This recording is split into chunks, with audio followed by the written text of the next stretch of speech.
Halo semuanya, perkenalkan, saya Isma. Saya akan menjelaskan mengenai konsep circular queue.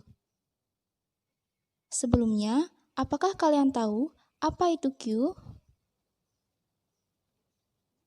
Queue atau antrian adalah suatu kumpulan data yang mana penambahan elemen hanya bisa dilakukan pada satu ujung, disebut dengan sisi belakang atau rear, dan penghapusan atau pengambilan elemen dilakukan lewat ujung lain, disebut dengan sisi depan atau front.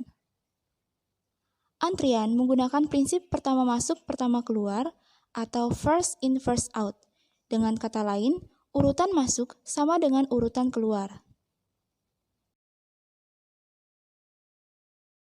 Penerapan antrian pada kehidupan sehari-hari, contohnya yaitu saat kita mengantri di bank.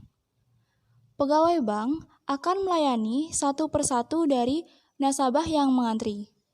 Dimulai dari nasabah urut pertama, dilanjutkan dengan nasabah urut kedua, dan dilanjutkan lagi dengan nasabah urut ketiga. Begitupun seterusnya. Setelah kita memahami apa itu queue, selanjutnya, apakah kalian tahu apa itu circular queue?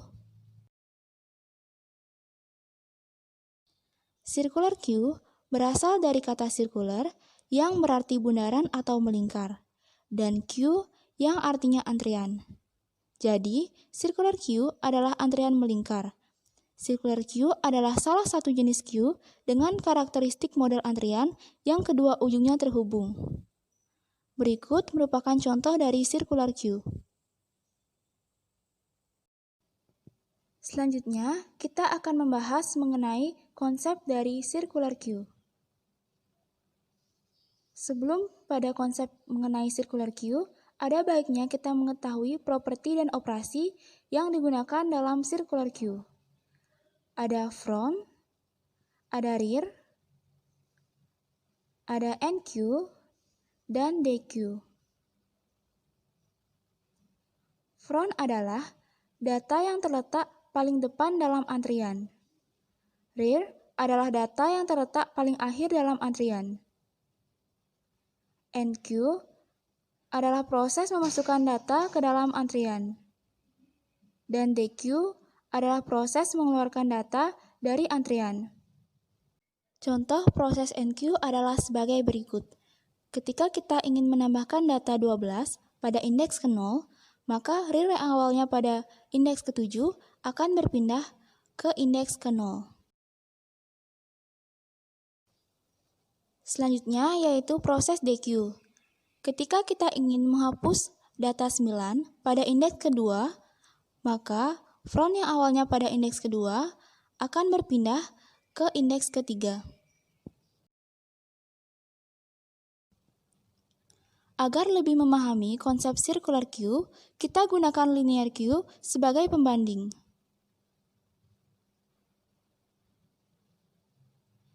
Jika dalam linear queue, kita dapat memasukkan data hanya sampai antrian penuh. Contohnya, yaitu pada gambar berikut. Dan saat antrian penuh, kita tidak dapat memasukkan data berikutnya, karena data paling depan yang sudah keluar dari antrian, di mana pada indeks 0 dan 1, tempatnya sudah tidak bisa kita gunakan lagi. Sedangkan, dalam circular queue, pada keadaan tersebut, kita masih bisa memasukkan data ke dalam queue. Contohnya yaitu pada gambar berikut. Data akan masuk pada indeks 0 dan rear-nya akan berubah menjadi pada indeks 0. Artinya, pada circular queue ini, kita tetap bisa menginputkan data pada indeks yang kosong.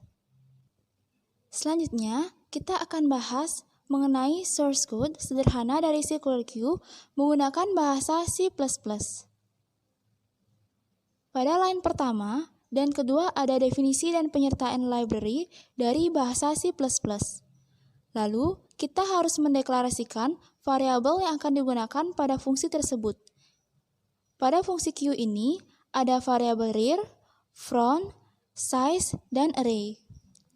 Selanjutnya, pada line 11 ada program yang akan mengeksekusi queue dengan inputan berupa S, di mana Q akan diset dulu front dan rear-nya pada posisi -1 atau empty.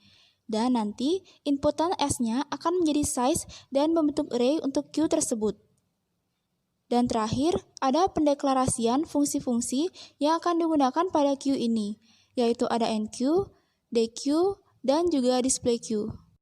Lanjut ke fungsi enqueue yang berupa void dengan inputan berupa integer dengan nama value. Fungsi ini sebelumnya sudah dideklarasikan pada fungsi Q.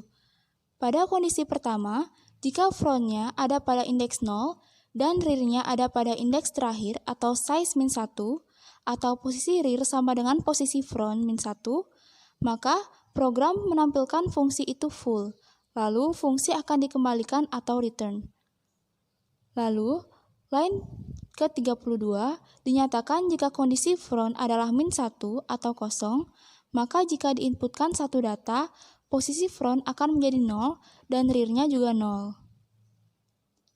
Pada kondisi selanjutnya, yaitu pada line 38, jika rear ada pada indeks array terakhir dan front-nya tidak ada pada indeks 0 atau indeks pertama, maka jika diinputkan data, rear-nya akan berputar kembali ke indeks 0. Pada kondisi lainnya, setiap terjadi penginputan data, maka rear-nya akan selalu bertambah 1, yaitu pada line code ke-46. Selanjutnya, fungsi dequeue yang sudah dideklarasikan pada fungsi Q sebelumnya, digunakan untuk mengambil data terdepan dari sebuah queue. Pada kondisi front sama dengan -1 atau Q dalam keadaan kosong, maka program akan menampilkan Q is empty sesuai perintah pada line 55, kemudian return. Jika Q tidak kosong, maka dilanjutkan ke tahap selanjutnya. Mulai dari line 59, dalam keadaan posisi front sama dengan rear, setelah diambil satu data, maka Q tersebut akan menjadi kosong atau posisi front dan rear-nya akan menjadi -1. Jika posisi front ada pada indeks array terakhir, maka setelah data diambil, posisi front-nya akan kembali ke indeks 0 karena bentuk circular Q melingkar. Sedangkan dalam keadaan lainnya, setiap pengambilan data, nilai front akan selalu bertambah 1, seperti pada line 69. Fungsi selanjutnya yaitu fungsi displayQueue, yang juga sudah dideklarasikan pada fungsi Q sebelumnya. Pada kondisi pertama, jika front sama dengan -1, maka program akan menampilkan Q is empty, lalu return program. Elemen-elemen dalam circular queue akan ditampilkan dalam keadaan pertama itu jika rear lebih besar sama dengan front. Dalam keadaan ini, elemen-elemen akan ditampilkan menggunakan iterasi dengan batas awal yaitu front-nya dan batas akhirnya adalah rear-nya. Dalam keadaan lainnya, iterasi yang digunakan adalah titik awalnya adalah front dan titik akhirnya adalah size -1. Yang terakhir yaitu main function, di mana seluruh fungsi sebelumnya akan dijalankan.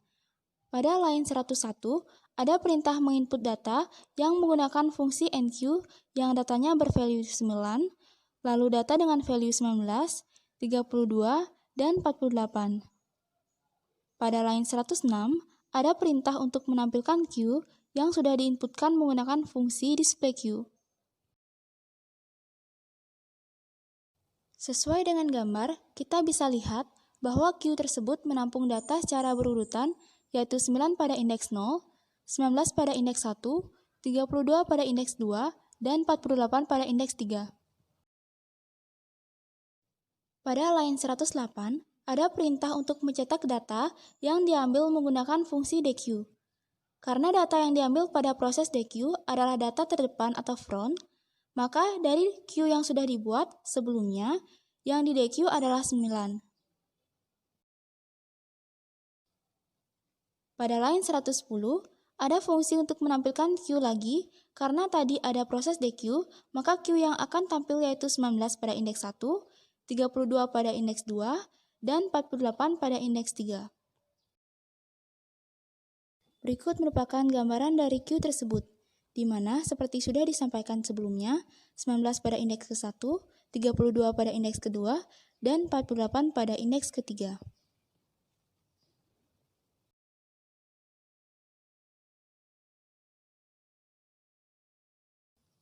Lalu, ada proses penginputan data lagi dengan menggunakan fungsi enqueue. Dengan data yang diinputkan adalah 3 dan 12.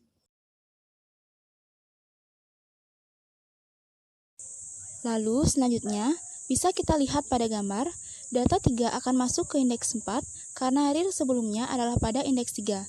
Dan data 12 akan masuk ke indeks 0 karena Q sudah mencapai indeks terakhir, sehingga data akan masuk pada indeks paling awal yaitu 0. Perintah terakhir yaitu perintah untuk menginput satu data lagi dengan value 20.